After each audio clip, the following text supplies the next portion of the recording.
paz do Senhor, irmãos. Amém? Graças a Deus por essa oportunidade de estarmos juntos na casa do Senhor, para mais um momento de meditação na palavra do Senhor, de aprender e de crescer no conhecimento da palavra do Senhor. Abra sua revista, eu creio que já foi encaminhada aí para o seu WhatsApp, a revista, a lição de hoje, é a lição de número 8, estudo de número 8, tá certo? Então já abra aí, por gentileza, no seu smartphone, no seu tablet, eu não sei o que você está usando nessa manhã para acompanhar, mas já abra aí e vamos acompanhar a lição nossa nessa manhã. Queridos, na lição passada nós estudamos com o pastor Gideon Júnior acerca da expiação. E nós vimos que Cristo se ofereceu em sacrifício por nós na cruz do Calvário. Ele foi o nosso sacrifício vicário, ou seja, aquele que nos substituiu. A expiação no Velho Testamento, ela estava representada no sacrifício que era levado, no animal que era imolado, no animal que era sacrificado, no lugar do pecador, no lugar do homem que pecou. Então ele levava o animal, aquele animal, sobre aquele animal era imputado ali os seus pecados e aquele animal era sacrificado, então, no lugar do pecador. Quando aquele animal morria, aquele pecador entendia que quem tinha que morrer era ele, mas aquele animal estava substituindo o pecador. Tudo aquilo já apontava para o sacrifício vicário de Jesus, para aquilo que Jesus realizaria na cruz do Calvário. Jesus nos substitui, Ele assume a nossa culpa, Ele assume os nossos pecados e Ele vai à cruz e morre em nosso lugar. E várias bênçãos são decorrentes, várias bênçãos das quais nós desfrutamos hoje, são decorrentes exatamente desse sacrifício expiatório de Jesus. Na semana passada nós estudamos que, em consequência do sacrifício expiatório de Cristo, nós fomos reconciliados com Deus. Nós agora temos paz com Deus. Nós não somos mais inimigos de Deus. Agora nós não estamos mais debaixo da ira de Deus. Nós somos reconciliados. O apóstolo Paulo, escrevendo aos Coríntios, lá na sua segunda carta aos Coríntios, capítulo 5, ele diz que Deus estava em Cristo reconciliando consigo o mundo. Então, naquele momento, Jesus estava promovendo a reconciliação do homem pecador com o Deus Todo-Poderoso. Então, este foi o primeiro grande benefício que veio a nós em decorrência da expiação. Na lição de hoje, nós vamos estudar mais alguns benefícios trazidos a nós, através desse sacrifício de Jesus Cristo na cruz do Calvário, da expiação vicária de Jesus na cruz do Calvário. Se você observar aí na sua lição, na página de número 50, página 50, você tem aí a introdução, aí depois você tem bônus extraordinários. Veja que, além da nossa reconciliação com Deus, outras bênçãos extraordinárias nos advêm por conta da expiação, do sacrifício vicário de Jesus, pelo fato de Cristo ter morrido por nós, ter assumido a nossa culpa e ter nos trazido o perdão para os nossos pecados. E aqui nós vamos discorrer hoje, não vai dar tempo de falar sobre todos, então essa lição ela vai ser dividida, creio que em 2 ou 3 partes, porque os temas são bem extensos, né? Então, nós vamos tratar hoje de 2 destes bônus extraordinários, dessas bênçãos gloriosas que o Senhor reservou para nós, ou preparou para nós, que Ele fez muito mais do que merecíamos. Ele foi muito além de tudo aquilo que nós imaginávamos que Ele podia ir. Ele não somente perdoa os nossos pecados, Ele nos reconcilia com Deus, e ainda vem, em decorrência dessa reconciliação, a bênção da união eterna com Deus, a bênção da regeneração, a bênção da justificação, a bênção da adoção e a bênção da santificação. E ainda tem mais uma aqui, que é a bênção da obra intercessória de Jesus. Então, essas bênçãos nós vamos estudar aqui na lição de número 8. Hoje nós vamos começar falando exatamente sobre a bênção da regeneração. A bênção da regeneração. Quando você abre aí na página 49, que é a página principal da lição, você tem aí o textuário. O textuário está em 2 Coríntios, capítulo de número 5, versículo 21. O textuário está na página 49, diz assim: aquele que não conheceu o pecado, o fez pecado por nós, para que nele fôssemos feitos justiça de Deus. Este é o sacrifício expiatório do Senhor Jesus na cruz do Calvário. E como consequência desse sacrifício expiatório, ele trouxe a nós a regeneração. E a pergunta que se faz, irmãos, é: o que é regeneração? O que é regenerar? Se você vai para o dicionário, você vai encontrar que regenerar é gerar de novo, é dar nova vida, é revivificar.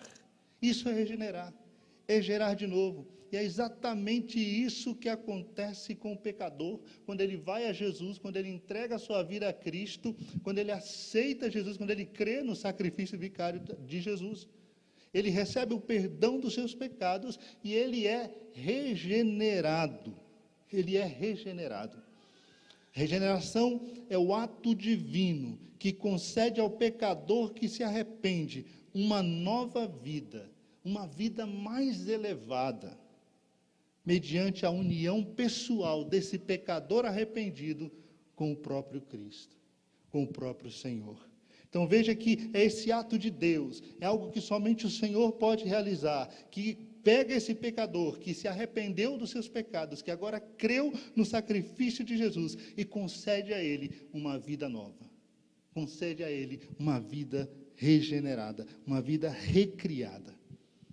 Então, quando nós vamos para a Bíblia, principalmente no Novo Testamento, nós vamos encontrar que regeneração é novo nascimento, é nascer de novo, é ser gerado de novo. E esse novo nascimento, ele procede de Deus. É um ato divino, é um ato que somente o Senhor pode realizar. O apóstolo João, quando ele escreve lá no seu Evangelho, no capítulo 1, é interessante essa parte do capítulo 1 do Evangelho de João, porque ele está apresentando aqui o verbo que se fez carne e habitou entre nós. Se você abrir aí o capítulo 1 do Evangelho de João, se você tiver com sua Bíblia aí, deixa sempre ela aberta, porque hoje nós vamos ler bastante textos bíblicos. Então, aqui no capítulo 1 do Evangelho de João, nós encontramos, a partir do versículo 12, João dizendo assim acerca de Jesus, que Jesus veio, começando no versículo 11, Evangelho de João, capítulo 1, a partir do versículo 11, ele diz assim: ele veio para o que era seu, mas os seus não o receberam. Versículo 12, mas a todos quantos o receberam, deu-lhes o direito de se tornarem filhos de Deus, ou seja, os que creem no seu nome. Então, todo aquele que creu em Jesus, todo aquele que recebeu Jesus, a essa pessoa foi dada por Cristo o direito de ser feito filho de Deus. E o versículo 13 ainda diz assim: os quais não nasceram do sangue, nem da vontade da carne, nem da vontade do homem, mas nasceram de Deus. Então, o novo nascimento, a regeneração, é um ato de Deus.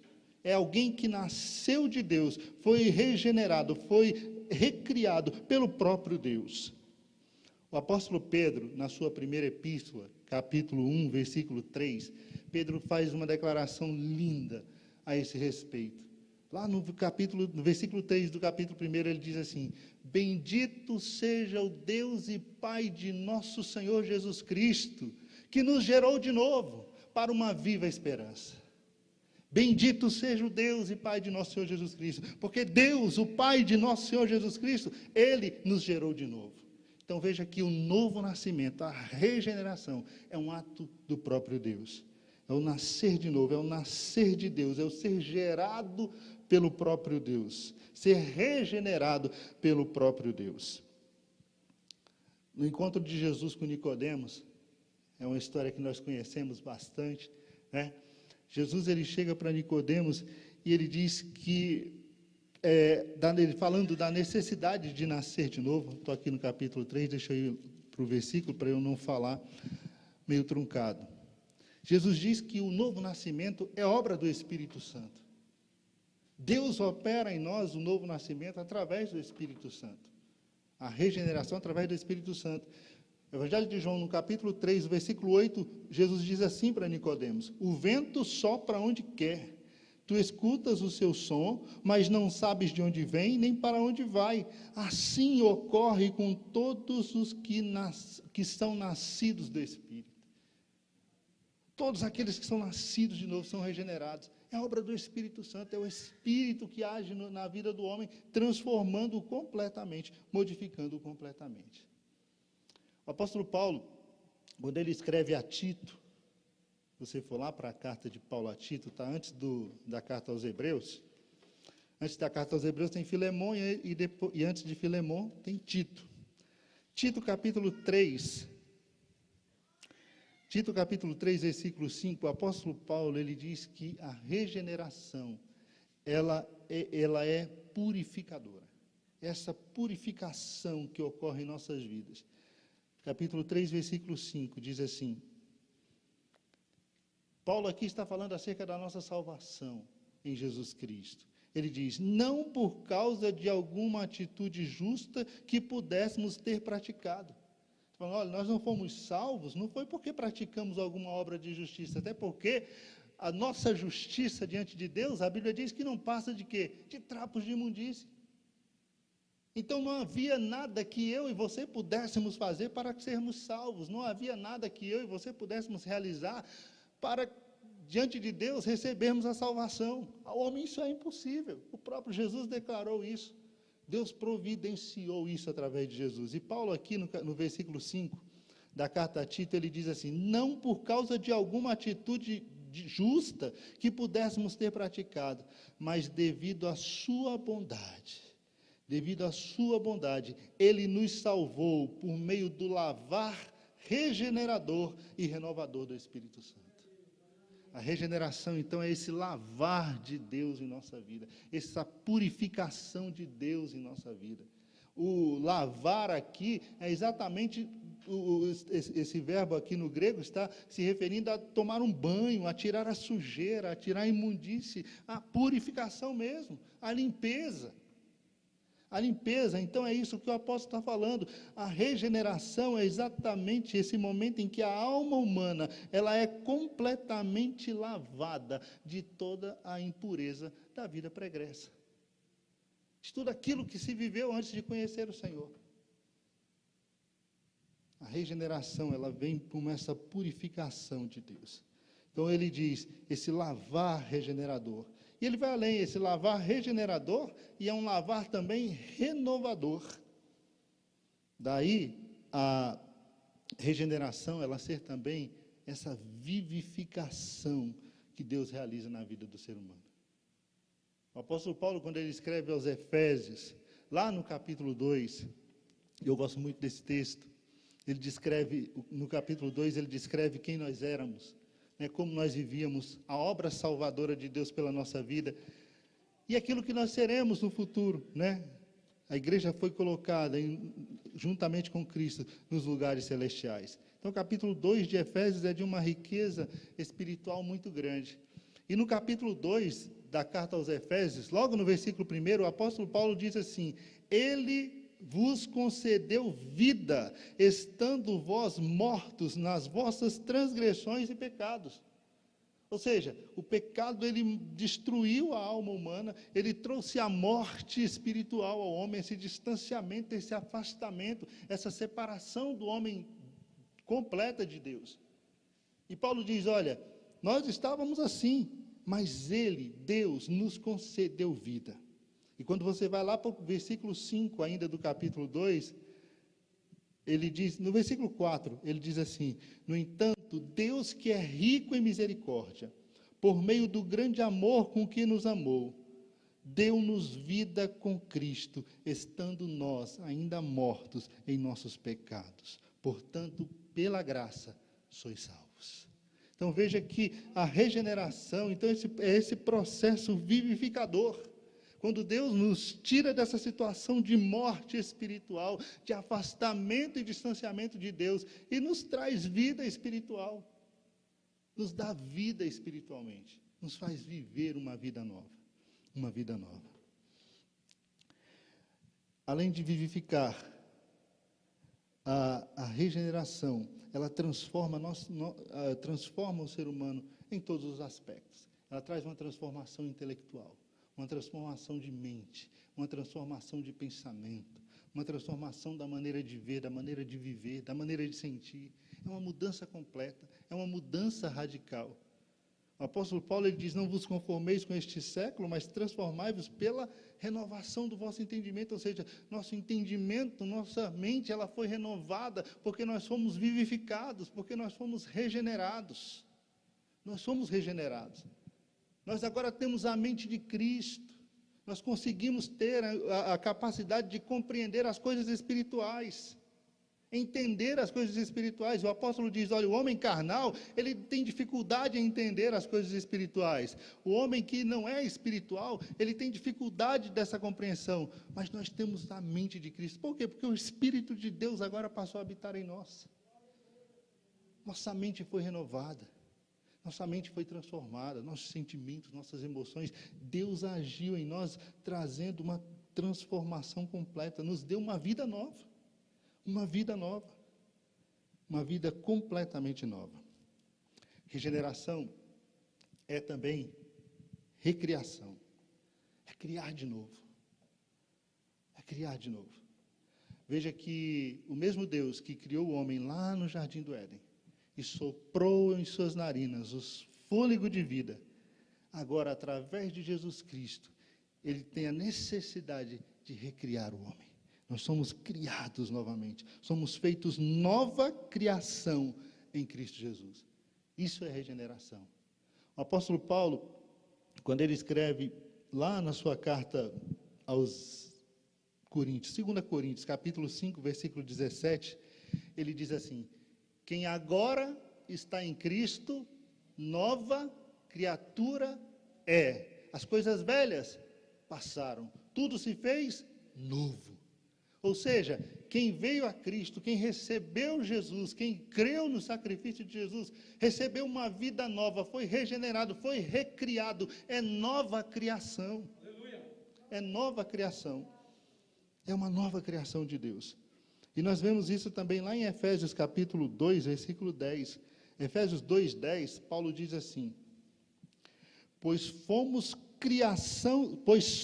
criação de Deus, realizada em Cristo Jesus, para vivermos em boas obras, as quais Deus preparou no passado, para que nós as praticássemos hoje.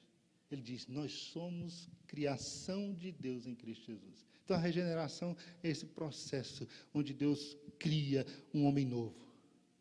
Pega o homem velho, cheio de pecado, cheio de maldade, cheio de impureza, e purifica, e limpa, e faz uma nova criatura. E muda tudo, porque tudo agora é novo. Muda tudo, porque tudo agora se faz novo. Paulo, quando escreve lá aos Gálatas, está naquele debate lá, porque na igreja da Galácia haviam aqueles que se converteram ao cristianismo, mas queria que os irmãos se circuncidassem.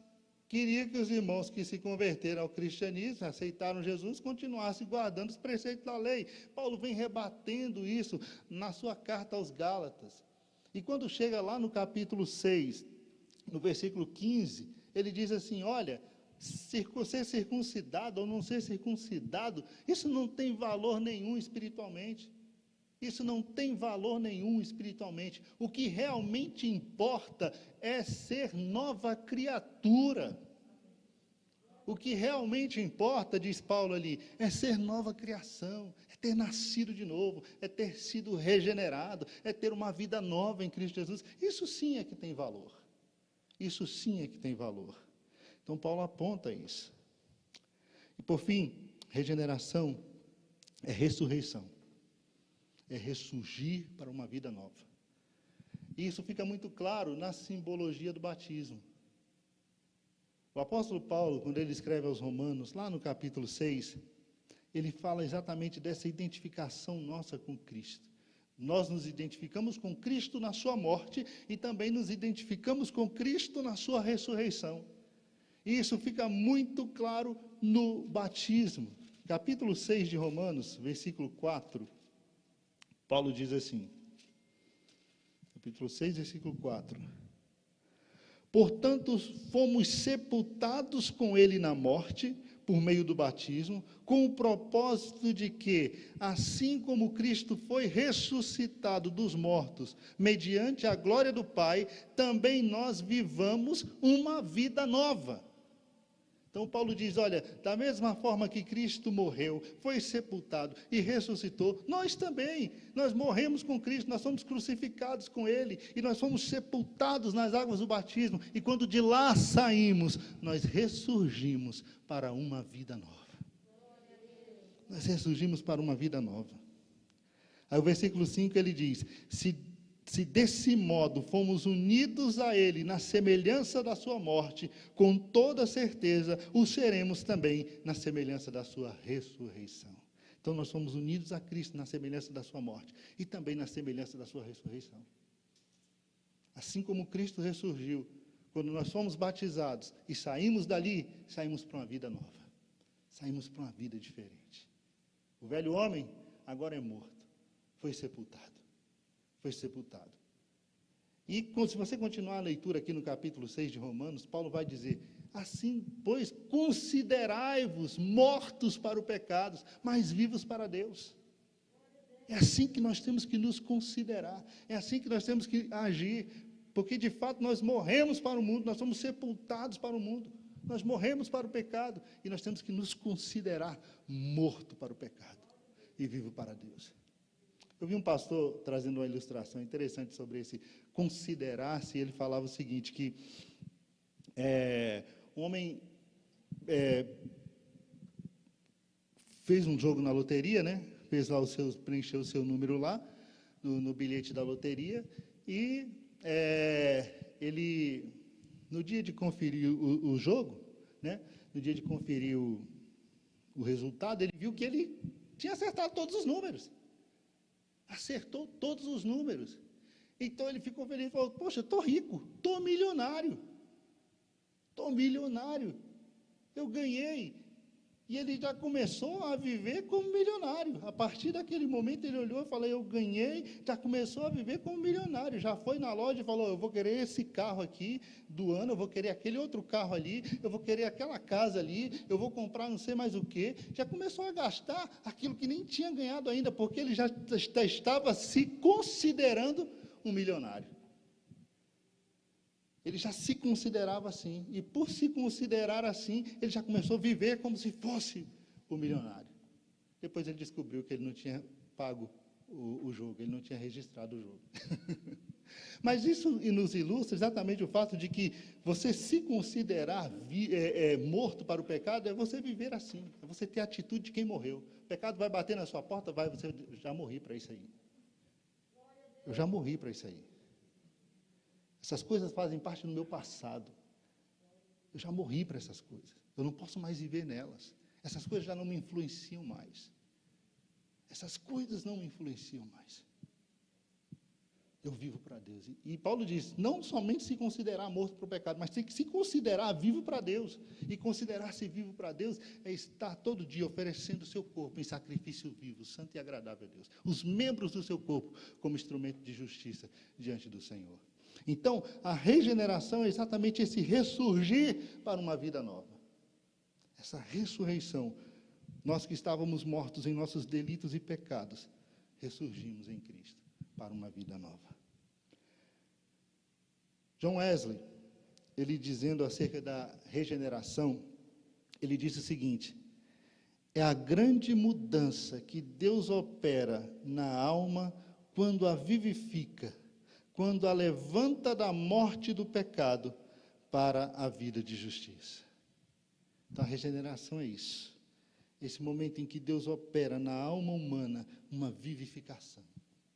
Deus levanta da morte do pecado e traz o homem para uma vida de justiça em Cristo Jesus. Glória a Deus.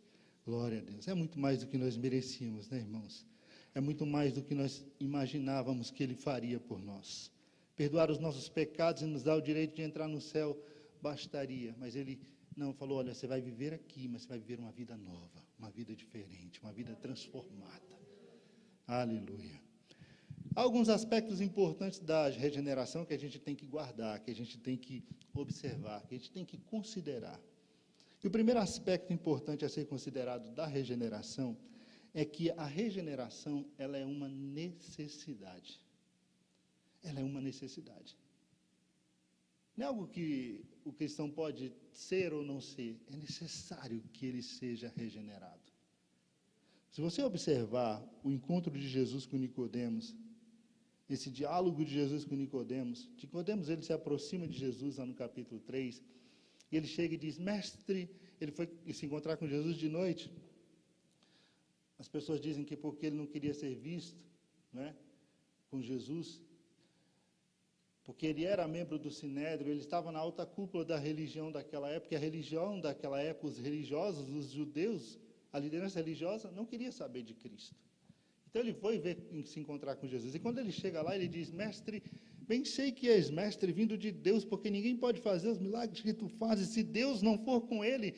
Jesus já dá aquele corte repentino em Nicodemos, quando ele olha para ele e diz, olha, em verdade te digo que aquele que não nascer de novo não pode ver o reino de Deus. Aleluia. Jesus olhou para Nicodemos e falou, entrar no reino de Deus, para entrar no reino de Deus é condição sine qua non, é condição indispensável nascer de novo, ser regenerado. Ninguém pode entrar no reino, ninguém pode fazer parte do reino de Deus se não passar pelo processo da regeneração. Da regeneração. Jesus conhecia o coração de Nicodemos.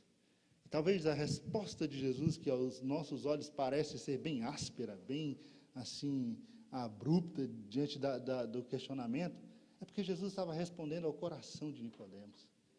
Nicodemos estava cansado de todo aquele sistema religioso que não mudava nada na vida dele, que não acrescentava nada na vida dele. E quando Jesus aparece pregando, falando palavras de vida eterna, aquelas palavras tocaram o coração de Nicodemos, trouxe a ele vida. E ele olha agora para Cristo e ele diz, eu sei que tu és mestre, é a ti que eu quero seguir. Mas Jesus olha para Nicodemos e fala, olha, me seguir é fazer parte do meu reino, e fazer parte do meu reino não pode ser de qualquer maneira. Para se associar ao meu reino, não é se associar a uma empresa qualquer, uma organização qualquer. Aqui tem que nascer de novo. Tem que ser completamente transformado, completamente restaurado. Tem que ter uma vida nova. Foi isso que Jesus disse para Nicodemos. Então, é uma necessidade. Ninguém pode entrar no reino de Deus sem experimentar uma transformação espiritual. Jesus, naquele momento, estava apontando para a necessidade mais profunda e universal do ser humano. A necessidade de uma transformação completa e radical. De uma mudança. De uma mudança. Uma mudança radical e completa na natureza e no caráter do homem em sua totalidade. Isso é regeneração. Mudança de caráter, mudança de natureza. E é interessante porque Jesus, na verdade, ele explica para Nicodemos como é que isso ocorre, né? Ele diz assim, Nicodemos não entende, ele diz assim, olha, como vai ser isso? Eu vou ficar pequeno, entrar de novo no ventre da minha mãe, é um absurdo, né? E nascer de novo? Jesus olha para ele e diz, não, espera aí. A natureza humana só pode gerar natureza humana. A natureza carnal, ela só pode produzir natureza carnal, porque é da natureza carnal produzir o que é carnal. Nunca o que é carnal vai produzir o que é espiritual. A natureza espiritual, ela só pode ser produzida pelo Espírito Santo. A natureza espiritual, ela só pode ser obra do Espírito Santo. O homem, por si só, ele é incapaz de transformar e mudar a sua própria natureza. É isso que Jesus estava explicando para Nicodemos. E essa aqui é a segunda consideração que nós temos que fazer acerca da regeneração. A primeira é que ela é necessária.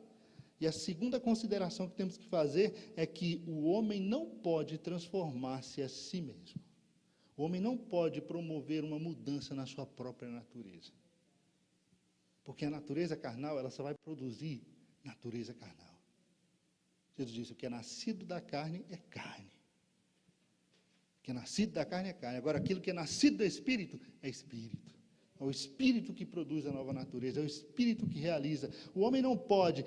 O novo nascimento é obra do Espírito Santo, é uma obra sobrenatural de Deus. Essa transformação, ela vem do alto, ela vem de Deus, é o Espírito que age na regeneração. É o Espírito que age. Cada um vive de acordo com a sua natureza. Cada espécie no universo criado por Deus vive de acordo com a sua natureza. Vive de acordo com a sua natureza. Por mais que a gente treine uma tartaruga, por mais que você se esforce em treiná-la e exercitá-la, ela nunca vai correr como uma lebre. Nunca. Porque é da natureza dela ser assim. É a natureza dela. Ela é incapaz de mudar isso na sua natureza. Você nunca vai ver uma tartaruga voar. Não é da natureza dela. Por mais que você treine uma lebre, ela nunca vai ter a força de um leão. É da natureza dela. E ela não pode mudar essa natureza. E se nós trouxermos isso para nós, seres humanos, nossa natureza ela é carnal, ela é caída, ela é pecadora. Um pai não passa para o filho uma transformação espiritual. Isso não se herda, não se passa de pai para filho, essa mudança de natureza. Isso é obra do Espírito Santo. Somente o Espírito Santo pode promover essa mudança, essa transformação radical no ser humano, fazendo dele uma nova criatura. Somente Deus pode fazer. A regeneração é algo que vem do próprio Deus, vem do alto. Terceiro lugar, terceiro aspecto a ser observado é que a regeneração, ela traz efeitos fantásticos para a vida humana. Efeitos fantásticos para a vida do ser humano. E eu separei aqui alguns efeitos que são práticos da regeneração. Efeitos práticos da regeneração. O primeiro efeito prático é essa mudança de vida, essa mudança de caráter, essa mudança de natureza, uma nova vida.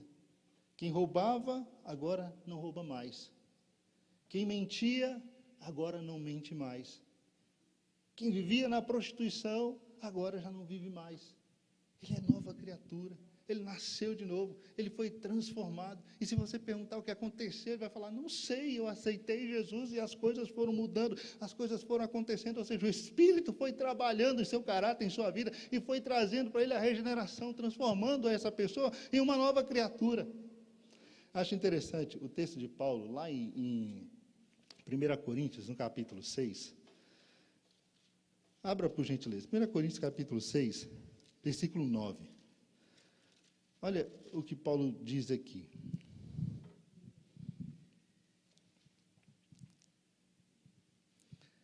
Ele diz assim, não sabeis que os injustos não herdarão o reino de Deus? Não vos deixeis enganar. Nem imorais, nem idólatras, nem adúlteros, nem os que se entregam às práticas homossexuais, de qualquer espécie, nem ladrões, nem avarentos, nem viciados em álcool ou outras drogas, nem caluniadores, nem estelionatários, herdarão o reino de Deus. Pode dizer, olha, essas pessoas, esses que praticam esses males, praticam essas coisas, e ele aqui apresenta uma lista enorme. Ele diz, olha, não herdarão o reino de Deus. E o versículo 11, presta atenção. Assim fostes alguns de vós. Vocês eram assim. Muitos de vocês viviam dessa forma. Tinham essa forma de vida. Mas aí ele continua no versículo 11, contudo, vós fostes lavados, santificados e justificados em o nome do Senhor Jesus Cristo e no Espírito Santo do nosso Deus. Essa é a mudança prática da regeneração. Essa é a transformação, é o aspecto prático. Ela muda o ser humano. Quem vivia fazendo o que não prestava, agora é nova criatura. As coisas velhas se passaram, tudo se fez novo, tudo se fez novo. E quando você vai lá para o para a primeira epístola de João, fica fácil, porque o João, na sua primeira epístola, ele começa a trazer essas características práticas de uma vida regenerada. Características são práticas de uma vida regenerada. Primeira epístola de João, quando você abre no capítulo 2, no versículo de número 29, João diz assim, primeira epístola de João, capítulo 2, versículo 29. Se sabeis que ele é justo, tomai conhecimento também de que todo aquele que pratica a justiça é o quê? Nascido dele. Quem nasceu de novo, pratica a justiça. Uma das características do novo nascimento é praticar a justiça, é viver a justiça, é viver uma vida justa. E quando você vai para o capítulo de número 3, versículo 9, só virar a página aí, capítulo 3, versículo 9, ele traz outra característica de quem foi regenerado. Ele diz assim: todo aquele que é nascido de Deus não se dedica à prática do pecado, porquanto a semente de Deus permanece nele e não pode continuar no pecado, pois é nascido de Deus. Ele diz, olha, outra característica presente no regenerado é que ele agora não vive na prática do pecado. O pecado não faz parte da sua vida. O pecado não faz parte da sua rotina.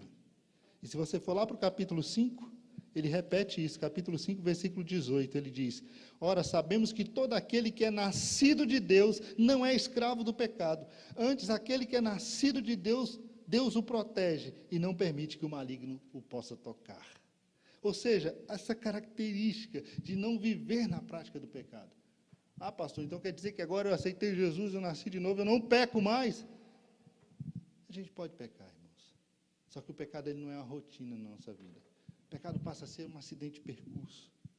Não é algo que acontece repetidamente. Ah, mas Davi era um homem segundo o coração de Deus e Davi pecou, Davi se prostituiu. Quantos adultérios de Davi você conhece? Mas é assim. Pode até acontecer, mas ele vai se arrepender, ele vai pedir perdão, ele não vai voltar mais à prática. Por isso que João diz, olha, filhinhos, não pequeis, mas se pecardes, saiba, tem um advogado junto ao Pai, Jesus Cristo justo, ele é a propiciação pelos vossos pecados. Entende isso? Então, é uma característica do nascido de novo, não se entregar ao pecado, não viver na prática do pecado. Outra característica que João traz aqui está no capítulo 4, no versículo 7. Capítulo 4, versículo 7, ele diz, amados, amemos uns aos outros, pois o amor procede de Deus, e todo aquele que ama é nascido e conhece a Deus. Uma característica de quem foi regenerado é amor. Ele ama incondicionalmente. Ama como Cristo amou. Porque agora a natureza de Cristo está nele. Ele agora faz parte da natureza divina. A natureza divina faz parte da sua natureza.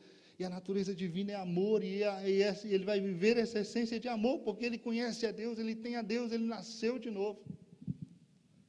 Ele ama. Ele ama. E por fim, o regenerado é aquele que, capítulo 5, versículo 4. 1 João, capítulo 5, versículo de número 4. Ele diz, esse aqui todo mundo conhece esse versículo, né? Todo aquele que é nascido de Deus vence o mundo. E este é o triunfo que vence o mundo, a nossa fé. Esses são os efeitos práticos da regeneração. Quem nasceu de novo, vence o mundo. A Bíblia diz assim, olha, não ame o mundo, não ame as coisas que há no mundo. Se alguém ama o mundo, o amor do Pai não está nele. Tiago ainda diz assim, olha, se você quiser ser amigo do mundo, constitua-se inimigo de Deus. A amizade com o mundo nos faz inimigos de Deus. Paulo escreve aos Romanos, já citei esse texto aqui, ele diz, não vos conformeis, não tome a forma do mundo, desse sistema mundano, esse sistema maligno, que dita regras e normas na sociedade. Não se adeque a ele, mas transformai-vos pela renovação da vossa mente. O novo nascimento nos faz vencer o mundo, nos faz triunfar sobre estas coisas. Quem é nascido de novo, vence o mundo. Esses são os aspectos práticos. E por fim, Dentro dessas características do novo nascimento, os efeitos da regeneração, nós temos que a regeneração, ela produz a união eterna nossa com Deus. A nossa união eterna com Deus. E esse é um dos temas que está aqui na nossa lição. Se você vê aí, no ponto 2, bônus extraordinários. O 2.1 é união eterna. Nossa união eterna com o Senhor. Então, veja, a regeneração, ela produz isso. Ela nos leva a uma vida completamente unida, conectada à vida do Senhor Jesus Cristo. Primeiro porque nós nos tornamos a habitação dele. Ele agora passa a habitar em nós. Cristo passa a habitar em nosso corpo.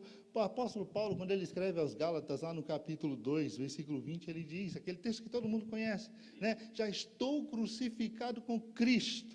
E a vida que agora vivo, vivo pela fé naquele que me amou e se entregou por mim. Eu não vivo mais, mas é Cristo que vive em mim. Ou seja, quando eu fui a Cristo, Ele me regenerou. E através desse processo de regeneração, Ele me fez participar da sua própria vida.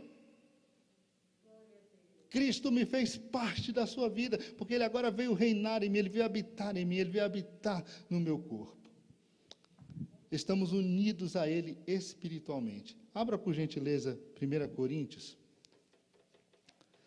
Paulo explica exatamente isso. 1 Coríntios, capítulo de número 6, a partir do versículo 12. 1 Coríntios 6, 12. Olha o que Paulo diz. Todas as coisas me são permitidas, mas nem todas as coisas são saudáveis. Todas me são lícitas realizar, mas eu não permitirei que nada me domine. Os alimentos são para o estômago e o estômago para o alimento. Deus, no entanto, destruirá tanto um quanto o outro. Mas o corpo não é para servir à imoralidade, e sim para o Senhor, e o Senhor para o corpo. Por seu poder, Deus ressuscitou o Senhor, e igualmente nos ressuscitará. Versículos 15, ele diz assim, não sabeis que os vossos corpos são membros de Cristo? Ou seja, meu corpo é membro do corpo de Cristo. Ele diz, tomarei eu o membro do corpo de Cristo e unirei a uma prostituta? De forma alguma. Ou não é do vosso conhecimento que quem se une a uma prostituta torna-se um corpo com ela? Porquanto está escrito, os dois serão uma só carne. Agora preste atenção no versículo 17. Ele diz assim, entretanto, aquele que se une ao Senhor é um só espírito com Ele.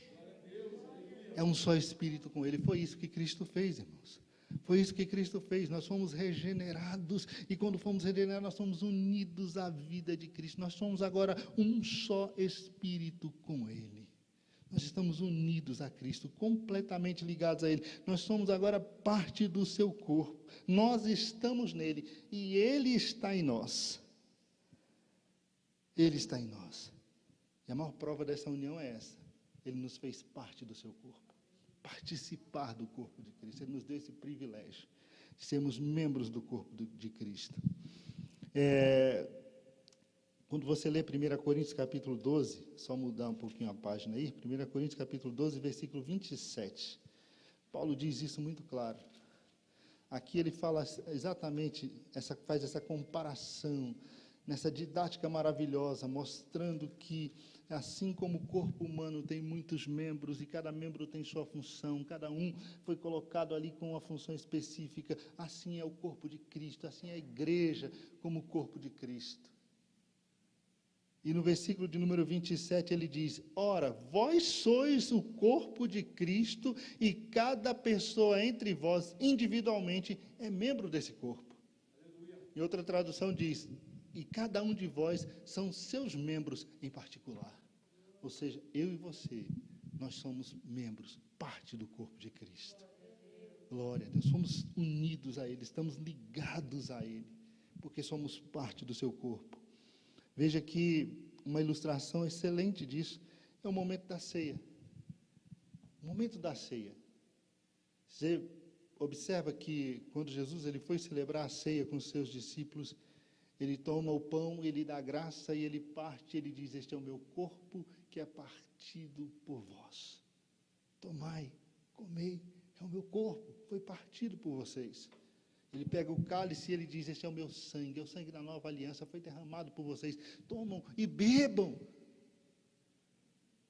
Aí você diz: não, pastor, ali era no momento da nova aliança, era a passagem da velha para a nova aliança. Era, de fato era assim, era o momento dessa passagem da velha para a nova aliança. Estava dizendo: agora a velha aliança ficou, a nova aliança, o Novo Testamento é no meu sangue. Ah, pastor, mas era também um memorial. Sim, Jesus sabia que nossa mente humana, ela se esquece muito fácil das coisas. Ele disse: vocês vão fazer isso em memória de mim, para que vocês se lembrem sempre que eu morri por vocês, que eu entreguei minha vida por vocês, que eu fui à cruz por vocês, que eu suportei os pecados de vocês. Vocês vão fazer isso sempre. Era isso também. Mas era também o momento em que Cristo estava nos chamando à comunhão do seu corpo, a participar da sua vida. A partir daquele momento, ele estava dizendo: olha, a minha vida vai estar em você. A minha vida vai estar em vocês. A minha vida está em vocês. Você vai comer do meu corpo, você vai beber do meu sangue, e a minha vida vai estar em você. Quando você abre lá o Evangelho de João, capítulo 6, tem um discurso de Jesus em Cafarnaum, que foi assim, aquele discurso de Jesus, que ele faz o discurso, e todo mundo, quando Jesus termina o discurso, começa a vazar. Vai embora. Dá uma debandada geral. Jesus começa a dizer: olha, tem que comer do meu corpo, tem que beber do meu sangue, e se você não comer do meu corpo, se você não beber do meu sangue, você não vai ter parte comigo. E a pessoa começou a olhar atravessado, falou: como assim? Eu vou ter que beber o sangue desse camarada, eu vou ter que comer a carne dele, está achando que eu sou o quê? Canibal? Não, espera aí, não entenderam o discurso, muita gente foi embora. Mas esse discurso de Jesus, ele é bastante revelador. Capítulo 6 do Evangelho de João, a partir do versículo 53. João 6, 53. Olha o que Jesus diz.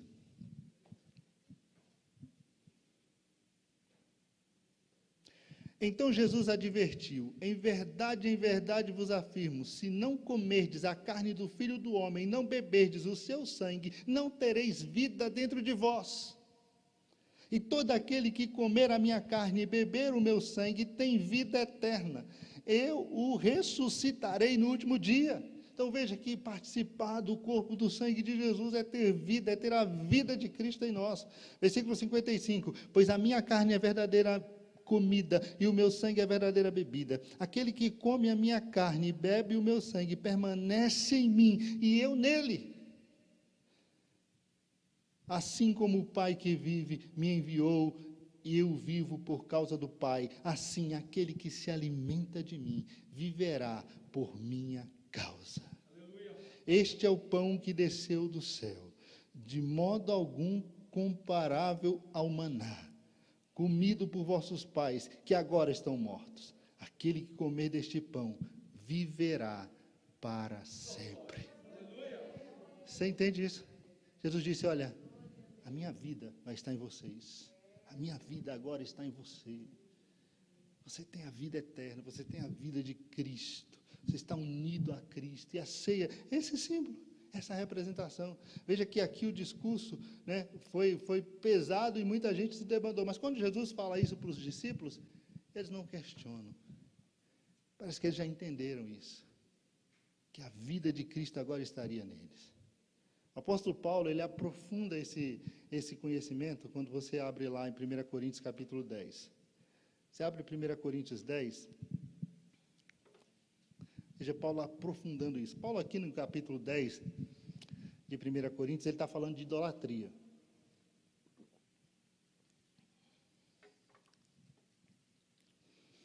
Mas ele usa o exemplo exatamente da ceia do Senhor para falar sobre isso. Capítulo 10, a partir do versículo 14. Olha o que diz o apóstolo. Por isso, meus amados irmãos, fugi da idolatria.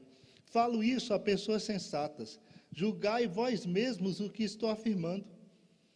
Não é verdadeiro que o cálice da bênção que bebemos é a comunhão do sangue de Cristo? Acaso o pão que partimos não é a nossa participação no corpo de Cristo? Versículo 17.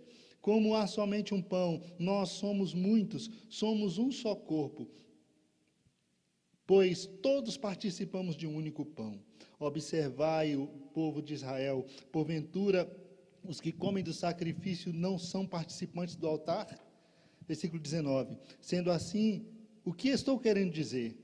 Será que o sacrifício oferecido a um ídolo significa alguma coisa? Ou o ídolo tem algum valor? Não. Quero enfatizar que os pagãos sacrificam e oferecem, isto sim, aos demônios e não a Deus. E não quero que tenhais qualquer comunhão com os demônios. Não podeis beber do cálice do Senhor e do cálice dos demônios. Não podeis participar da mesa do Senhor e da mesa dos demônios. Ou desejais provocar os ciúmes do Senhor? Porventura somos mais fortes do que Ele? Então Paulo aqui, ele está falando da idolatria. Ele está falando, olha, o ídolo em si não é nada. O ídolo em si não tem valor algum. Mas por trás do ídolo tem um demônio. Quando as pessoas estão oferecendo sacrifício, oferecendo aquelas coisas, elas estão oferecendo aos demônios. É por isso que nós cristãos não pegamos balinha de Corpus Damião, não vamos para a festa junina, lá para participar daquelas coisas, comer aquelas comidas lá. A gente come a canjica, sim, come, mas não a canjica lá do Corpus Damião, ou da festa junina, porque essas coisas foram oferecidas aos ídolos, foram sacrificadas, é uma festa idólatra, é uma festa pagã. O ídolo em si não é nada, mas Paulo diz, elas não estão fazendo para o ídolo, elas estão fazendo a demônios, e quem participa da mesa dos demônios, tem parte com os demônios.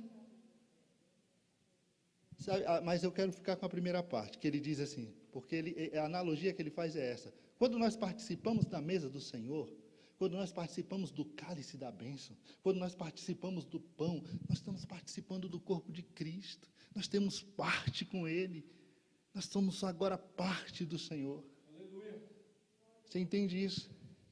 Ele diz, olha, nós participamos do cálice, nós participamos do corpo, a vida de Cristo agora está em nós estamos unidos a Cristo, completamente unidos ao Senhor. Como é bom, não é, irmãos? Só Jesus poderia fazer isso. Né? Que segurança ser de Jesus, né? É o hino que nós cantamos aqui. Que segurança ser de Jesus. Que segurança ser de Jesus. Veja que o apóstolo, ele diz exatamente isso. Ele esclarece isso de uma forma muito específica aqui. Quando ele diz que nós estamos participando do corpo do Senhor. Somos participantes do corpo do Senhor. Agora, para a gente terminar, vamos para cá. Veja que ser parte do corpo do Senhor, fazer parte do corpo de Cristo, é algo que significa muito para nós. Representa muito para a nossa vida. Agora nós somos parte do corpo de Jesus, e quando nós somos parte do corpo de Cristo, nós fazemos parte desse corpo, nós temos que entender que este corpo tem uma cabeça. Esse corpo tem uma cabeça. E quem é a cabeça desse corpo? Se a igreja é o corpo de Cristo, se a igreja é o corpo do Senhor Jesus, Deus constituiu o próprio Senhor Jesus como cabeça desse corpo. O próprio Deus chega lá e coloca Cristo, constitui, estabelece Cristo como cabeça desse corpo. E é interessante nós observarmos isso, porque o apóstolo Paulo, quando ele escreve aos Colossenses, ele diz isso de uma forma muito clara. De uma forma muito clara na sua epístola aos Colossenses, lá no capítulo 1, versículo 17. Vou usar aqui essa revista do ano passado, porque ela está com esse mesmo assunto. Capítulo 1 de Colossenses, versículos 17 e 18, diz assim: Ele é antes de todas as coisas, e todas as coisas subsistem por Ele. Ele é o cabeça do corpo da igreja, e o princípio e o primogênito sobre os mortos, para que em tudo tenha a primazia. Então, ou seja, Deus constituiu Jesus como cabeça, como aquele que é o cabeça da igreja. E por que Deus coloca Jesus como cabeça da igreja?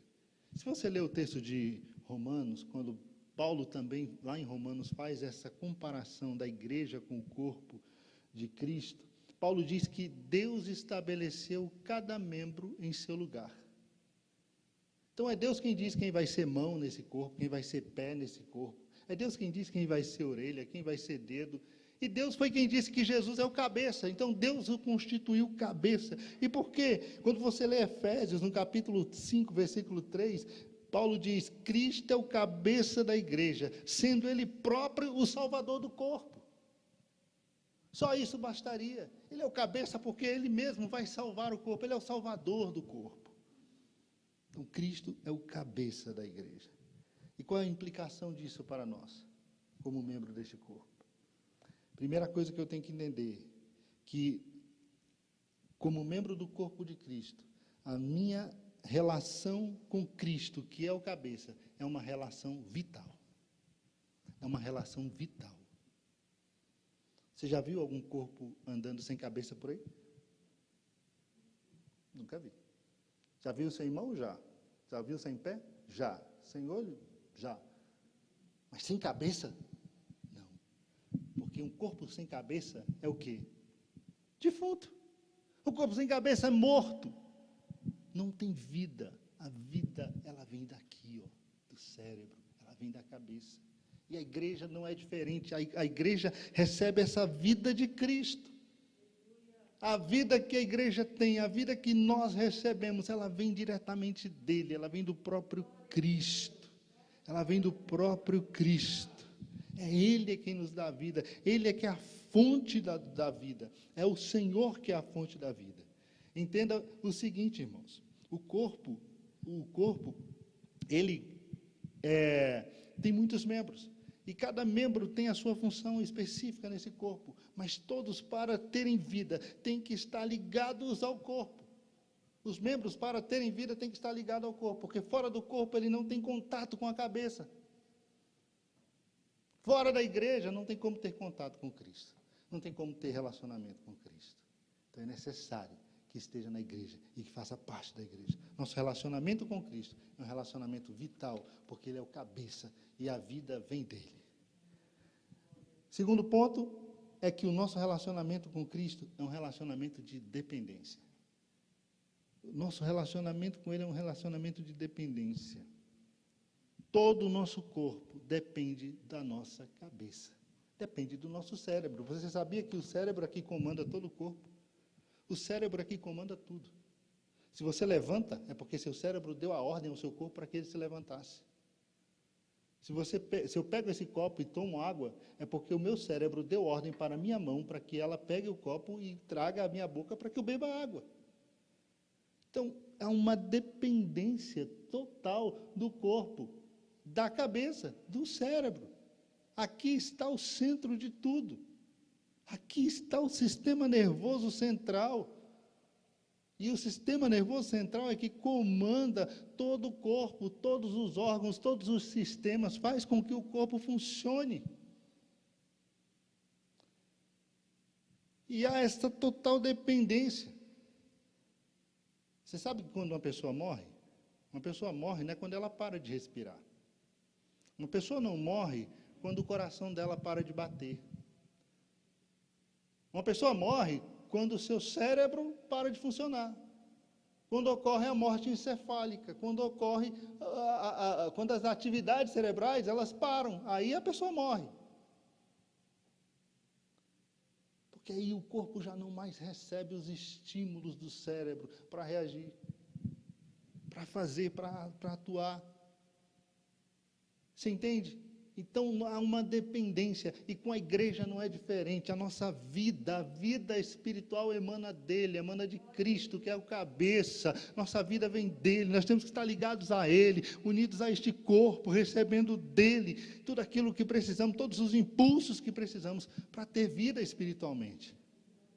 Para ter vida espiritualmente.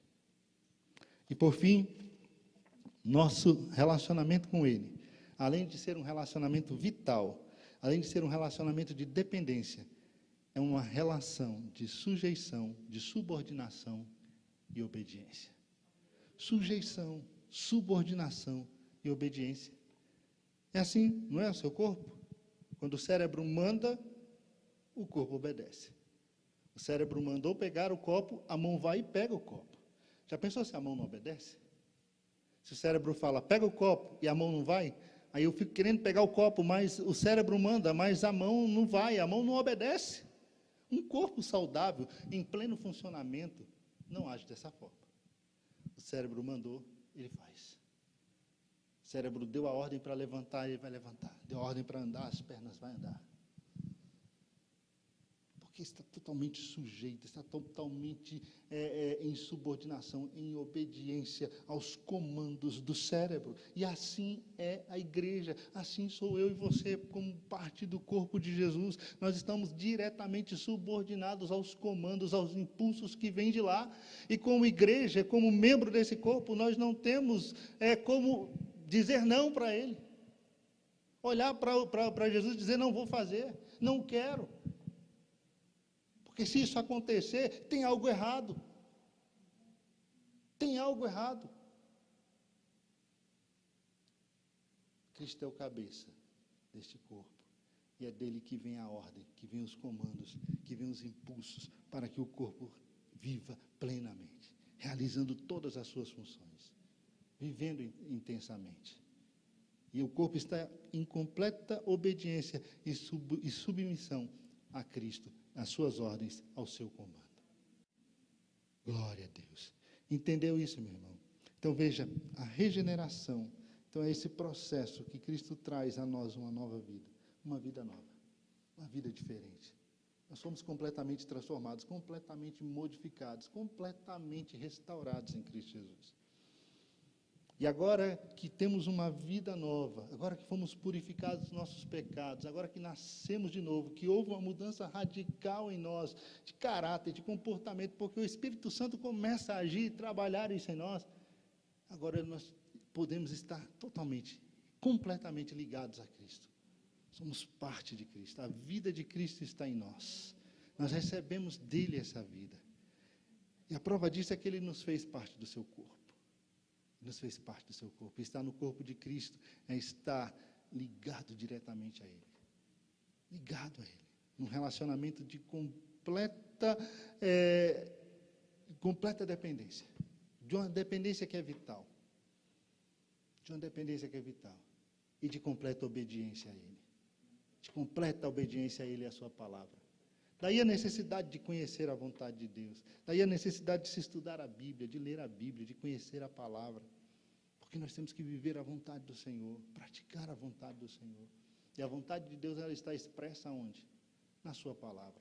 A vontade de Deus, ela vem expressa na Bíblia Sagrada. Ler a Bíblia, se expor a ela diariamente, nos faz entender a vontade de Deus.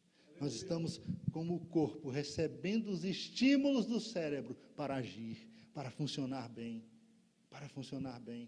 Eu olho para onde meu cérebro me manda olhar, eu vou nessa direção.